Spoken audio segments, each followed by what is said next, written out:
শনিবার সকাল সকাল উত্তর কলকাতায় ভোট প্রচারে তাপস রায়। গ্রীষ্মের প্রখর তাপকে উপেক্ষা করেই চলছে নির্বাচনী প্রচার। শ্যামপুকুর থানা সংলগ্ন 9 নম্বর ওয়ার্ডের অলিগলিতে প্রচার সারেন উত্তর কলকাতা লোকসভা কেন্দ্রের বিজেপি প্রার্থী তাপস রায়। প্রচারে বেরিয়ে স্থানীয় সিদ্ধেশ্বরী কালী মন্দিরে পুজো দেন।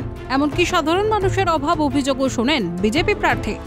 পাশাপাশি প্রচার ঘিরে মানুষের উচ্ছ্বাস দেখে জয়ের বিষয়ে 100% আশাবাদী উত্তর কলকাতার বিজেপি প্রার্থী।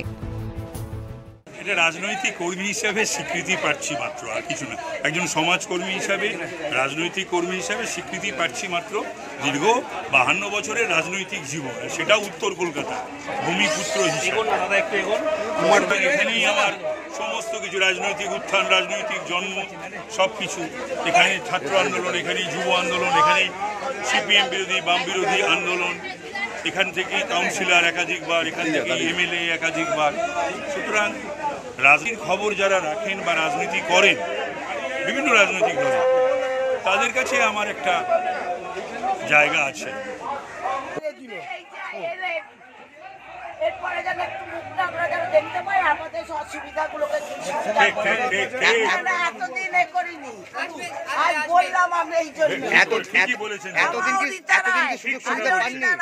এতদিন কি সুযোগ সুবিধা কিছুই পাননি? আমি তো পাই না, আমার স্বামী অসুস্থ, দেবে বলেছিল, দিলই না। প্রচার চলাকালীন প্রতিপক্ষ সুদীপ বন্দ্যোপাধ্যায়কে নাম না করে কটাক্ষ তাপস রায়। তিনি বলেন, এলাকার দীর্ঘদিনের সাংসদকে মানুষের বিপদে আপদে পাওয়া যায় না। পাশাপাশি প্রথম দফা ভোটে তৃণমূলের ভুয়ো পোলিং এজেন্টের প্রসঙ্গ তুলে তৃণমূলকে ভৎসনা বিজেপি প্রার্থী। এলাকার মানুষ অনেকটা আশাবাদী,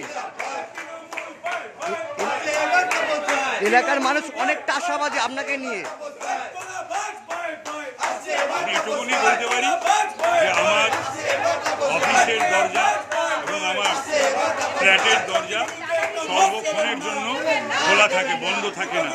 আর থেকে দীর্ঘ রাজনৈতিক জীবনে জনপ্রতিনিধি হিসাবে কখনো না বলিনি বা কেউ না বলে দেয়নি আমার বাড়ির লোকজন।